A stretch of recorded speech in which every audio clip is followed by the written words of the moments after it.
Welcome to Tracing Your Family Roots. My name is Arlene Sachs. This is Sally Ann Sachs.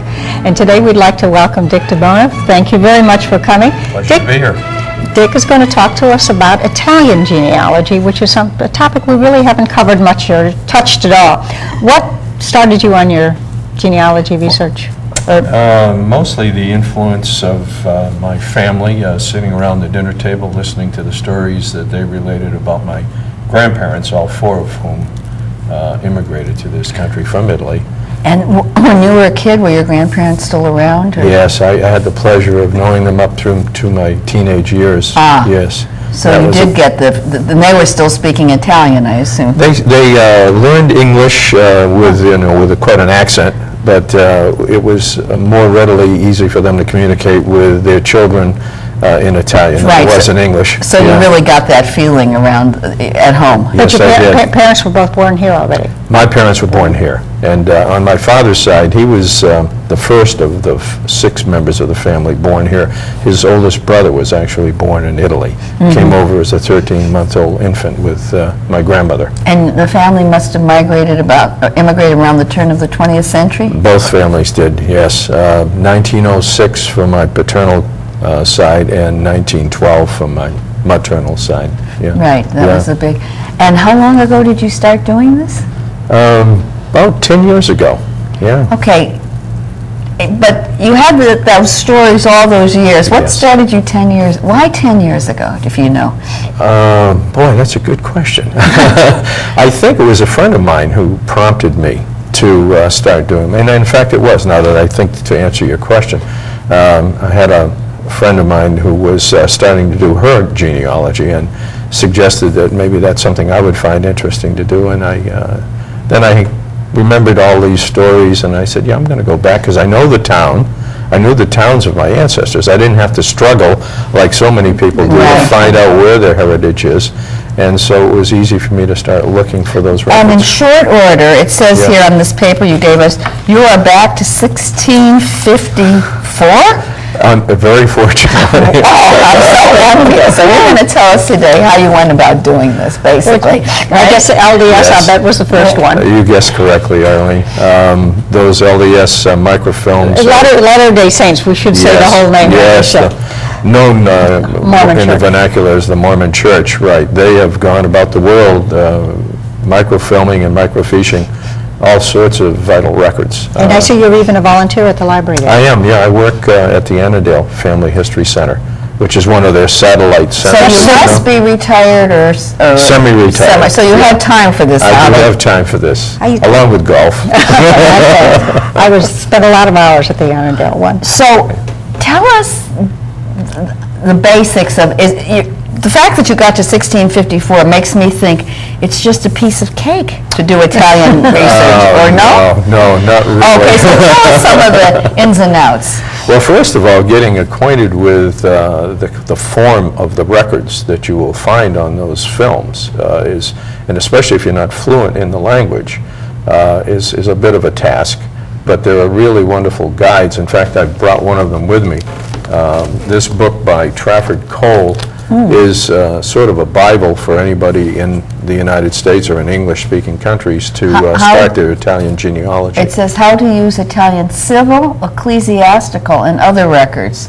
So there's the civil records and the church records. And the church records, right. And this book has samples of those records, showing them with their script, Italian script, and then the equivalent in English, so that you can find out where on the forms the particular data is that you're looking for. Yeah, that makes me think, you know how we talk about German script, they have that thing that's 2 S's that looks funny? The Italians have the same. Oh, they do too. The first F and a double, first S and a double S and the single S always looks like our F today. Oh, so they had that, what I call German writing. They thought it was Italian writing.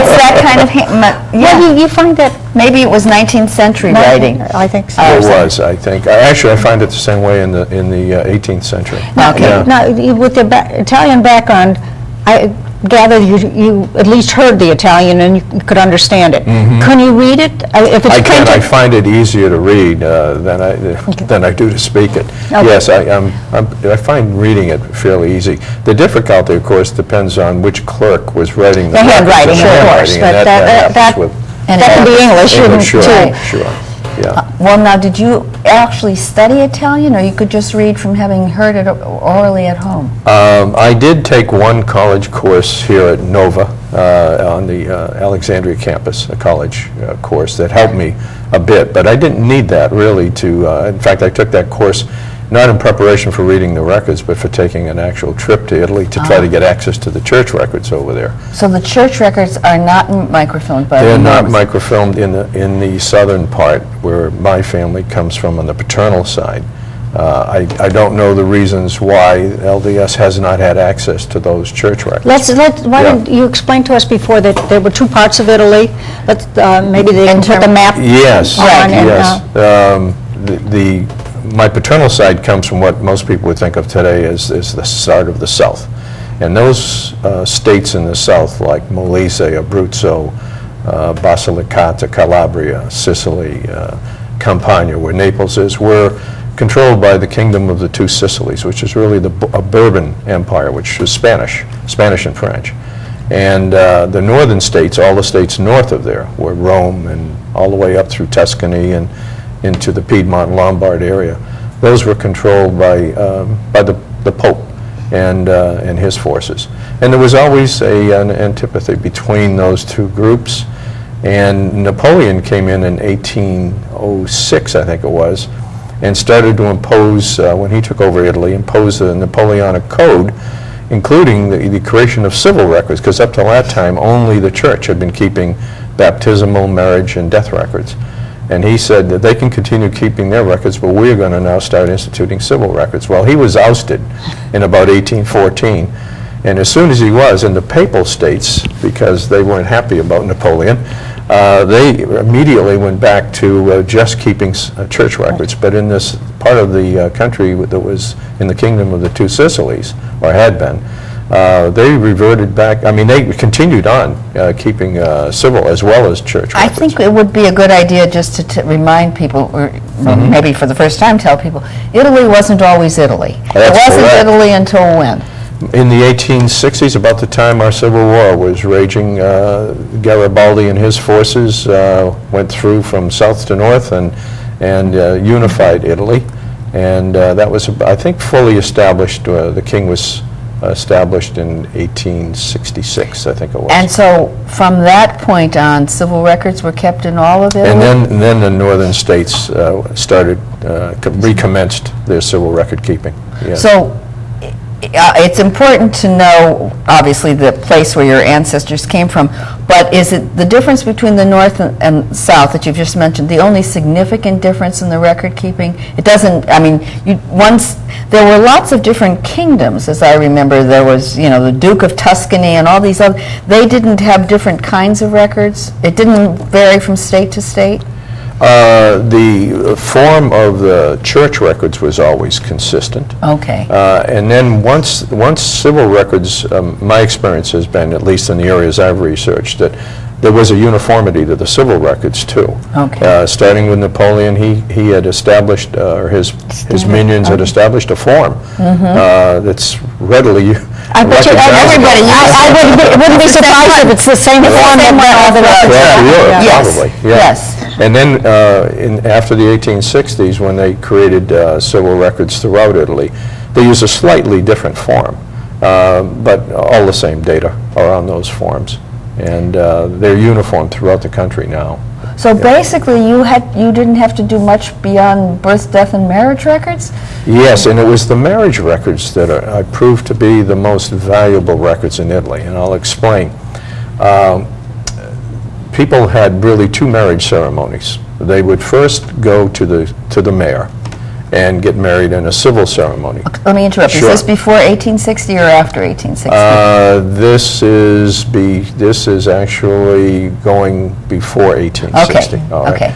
I found this to be the case all the way back to the records I have available to me starting in 1809 in Campobasso. Okay. So they would go to the mayor. They'd first, on the city municipal building door, would put up the banns of about 3 weeks prior to the wedding, and if anybody had any reason to object, that was their time to do so. And that was done civilly, and that was done on the municipal office doors, not the church doors. And then they would have their marriage ceremony there.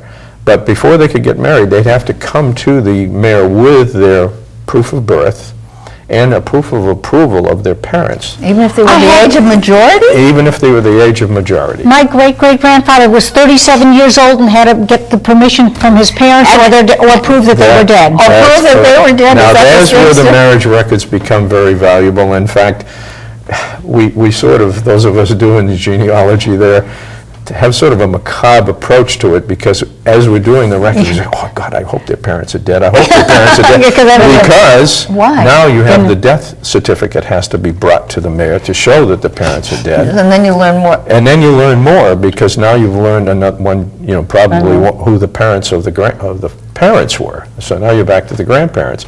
Now, if the parents were deceased, then they had to bring their grandparent there to approve of the marriage, and most likely Did that? that person was deceased, and so they had to bring proof of that person's death, No, and so that- now they're hind cash you back yet one more generation. So that's how And that I... was church, policy or civil policy? Civil policy. Civil policy. Amazing. Yes. And how far back did you find civil records like this? The civil records now start containing, because they have to come there with earlier proof of death, they have to come there with death records that obviously were church death records. So they have to go to the local priest and have the priest make a transcription of the church death records.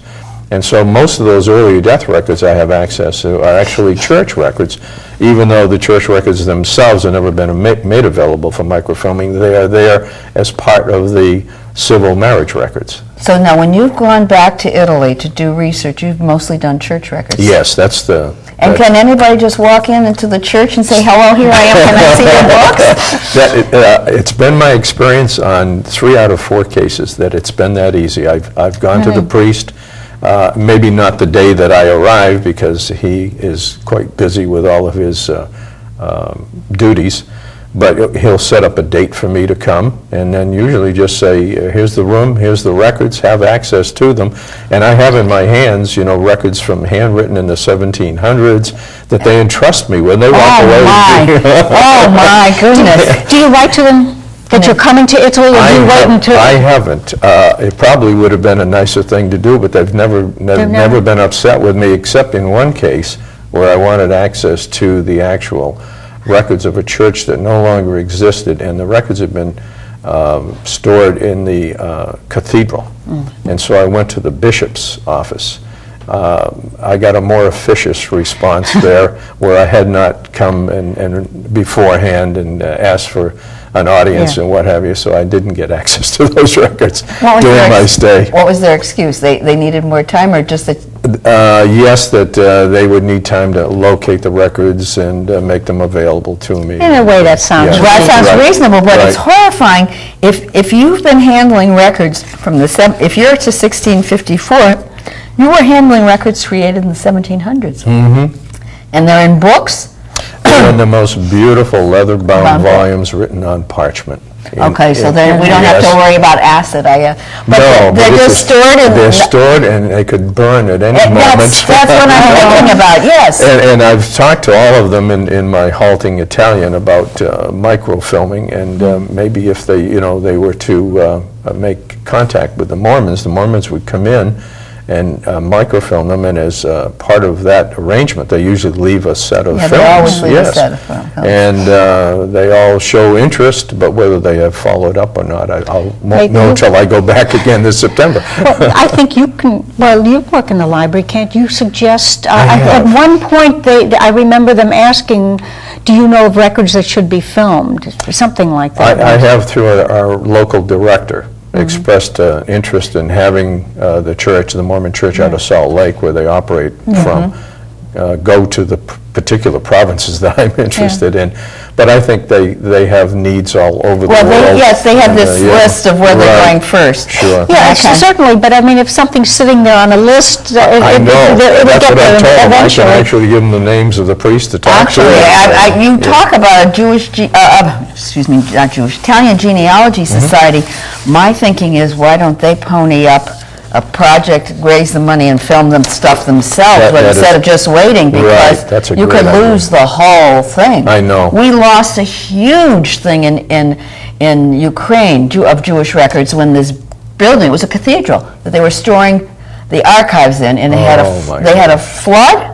A couple years ago, it's all hundreds and hundreds, all gone. And look at our own United States 1890 census burned in St. Louis, and I mean, you have that happening all the time. It's not unusual, because when I was in Vienna some years ago, I used the Jewish records of Vienna, and they were sitting in a file in a wooden bookshelf, same leather thingamajigs. Right.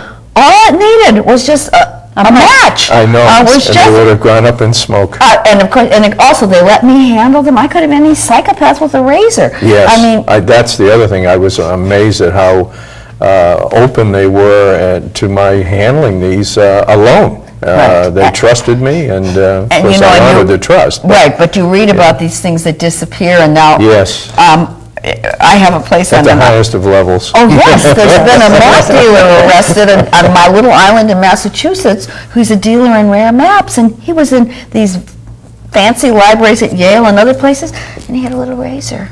He was razor, and he just got caught. He's been doing it for years. Wow. And so every time I hear these kind of stories, it's great when you're handling them and doing it, and I've been given records like that in Israel. But you get kind of nervous, like, don't they realize what treasures these are? That's what's going through your mind the whole time. You're of two minds. You're thrilled you have this here for your own personal gain, but then you also say, my God, this is a treasure for so many people. It should be preserved and protected. Yes, it's you know. I have found that the Italians are always fascinated about me doing my genealogy, because they themselves have never been greatly interested in it, and they almost like smile indulgently about me doing this. They've never left. Don't you think that maybe it's the immigrants? It's the immigrants. It's the migratory stuff of our one. They know their roots. They know their roots. They've been there for generations. Because I find things like cemeteries where there are no names on stones. Can you believe this? And they said, well, those who needed to know where their parents were buried, they knew where it was, and that was okay. They didn't need it for anybody else.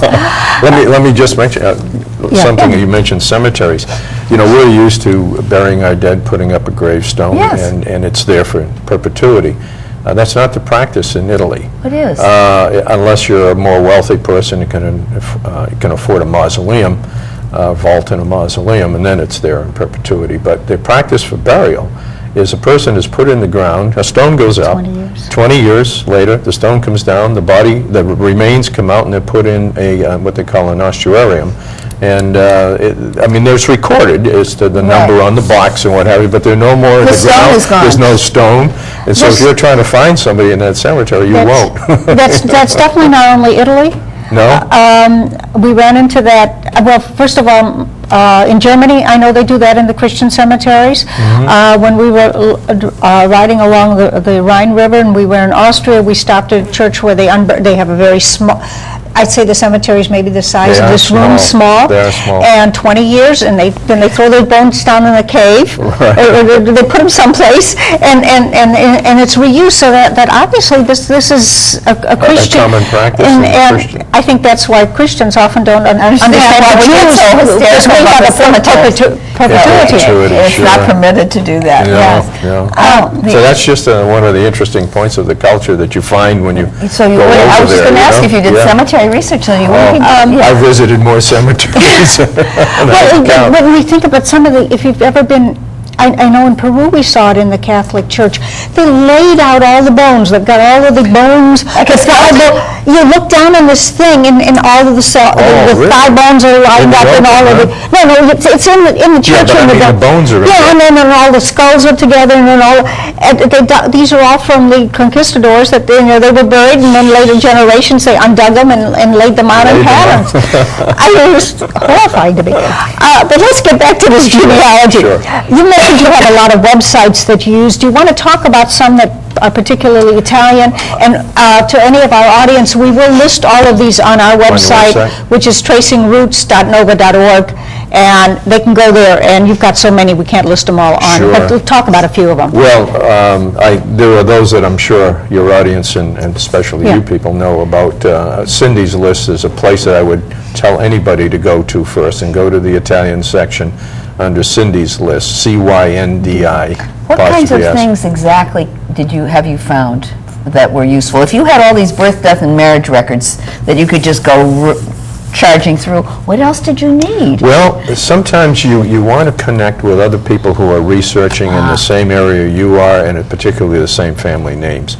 And so there are these wonderful surname query pages that you can post yourself on, saying, I'm researching the DiBuono name in the town of Yelsi in the province of Campobasso in the region of Molise, Italy, and you'll find out where those pages are, those websites, either within Roots Web or other similar sites. But Cindy lists them all, so that's why I would first direct somebody there. That's good. And within Cindy's List, of course, then you can find a whole host of various specialized sites, people's individual websites where they've posted wonderful historical accounts of their families and stories, some history of the towns that their families have come from. Of course, the great Ellis Island site for passenger list information. But some of the Italian ones, the ItalyWorldClub.com is probably one of the most beneficial sites to an American doing Italian genealogy, because it informs you about the geography, the culture, and then for each province, there is a web page for each province. And you can find the towns within the province. They list all the towns. They list all 35,000 communities. Oh, wow. And then the subsets of those communities, little hamlets that in Italian are called frazioni. And like I knew my grandfather came from Carignano. Well, I never could find Carignano on a map. Then I found that it was just a hamlet within the town of Fano. And I found that on the Italy World Club, and that was beneficial. What language is it in then? It's Italian or? It's in English. It's all done in English. How did you know what church to go to for records? Are there churches for each community? 35,000? Yes, each about 350 people. They had their own church in Carignano. How do you know where the churches are, or what church you should go to for records? Well, once you know the community that you're looking for, usually there is if the communities aren't large, like the ones I've researched in are not, there's usually one principal church and maybe one church out in the countryside. And you'll learn that from the web? Can you learn from the website? Well, my visit to Italy told me which one was the principal one. I did not find that on the website, but I found that both existed there on the website. But the records in the Mormon Church records always list the church that the particular function took place in, like the baptism or the marriage, and so that also was a source of information. Okay, now I'm following. Right. The other question I had was, how much of this, can any of this be done by mail with the churches, or do you really have to go? No, you can't. I just don't have that experience, but all of these, including this book I showed you before by Trafford Cole, has sample form letters that you can send to both the churches and to the civil authorities in Italy. We're beginning to run short of time. Sure. We have 3 minutes left. I want to talk about this other book that you have. Another good guide is this one by, is it Lynn? I have to look myself. Lynn Nelson. And it's entitled Italian Ancestors, Discovering Your Italian Ancestors. Hold I'm sorry. Yeah. And she has similar information to what's in Trafford Cole's book, probably a little more simply presented. And maybe for somebody just starting, this would be a good place to go. But I still think Trafford Cole's book is the Bible, most authoritative. Yeah, so this is another good source. John Coletta has a book. I think I put it in my list there. I've never used it myself, but I know... Finding Italian Roots. Finding Italian Roots. And John Coletta, as you both know, and as we talked about earlier, is probably the foremost Italian-American genealogist for Italian Right, and the other thing you want to mention is this Italian to America. Right. Series of publications, now up to 20 volumes, documenting all the passenger ship lists for the period starting, I think, in 1880, and now already up to 1902 in 20 volumes and continuing. And it's indexed, so you can go in by family name and find a ship that your ancestor may have come over on, and then find all the other fellow passengers who are on there, some of which may have been relatives. And so you use it in conjunction with the Ellis Island I records. do use it in conjunction. And it might be easier to use in some I ways. find it easier. Now, I know a lot of people are so tuned to doing their genealogy on the computer that they might like the Ellis Island site better. I like them both, but I prefer the series by Philby and Glazier called Italians to America, because I find that it's easier to find the variant spellings of the name, of which there are many. Yeah. Like the name DiBuono, I have found it in 22 different forms. Yeah, yes. I can believe that. We know that for the Jewish names, but we didn't realize for the Italian. Does the name have a meaning? Yeah, of good. There must have been a gentleman originally who was just named Good, Buono, and then they used the patronymic of for a succeeding generation. And you told us that you find family names go back as far as your research. I mean, you're down to 1654. They have what we call last names? They had last names, yes. Yeah, and I presume from others doing Italian genealogy, they into the 1500s have found those surnames. Yeah. See, so they really came in early in They that did. part of the world. Yes. Yeah, I don't know when they began, but certainly earlier than... So now, do you My feel, records are you tell ready me. to We're really out of time, just Okay. about out of time. We've got like just a few seconds. Is Sure. there anything else you want to mention on the web pages that people really should look at? The Italian Genealogical Society of America, headquartered in Peabody, Massachusetts, IGSA, and I think their website is igsa.com, if I'm not mistaken, and I'd have to look Okay, to again, if confirm anybody's that. interested in that, Right. we'll list them all Sure. on our web. Right. Thank you so much for coming this and has been talking a to us pleasure. about this. You're It's welcome. been Yes. really interesting. And Yeah. I have one question for you. Yes. Are you ready to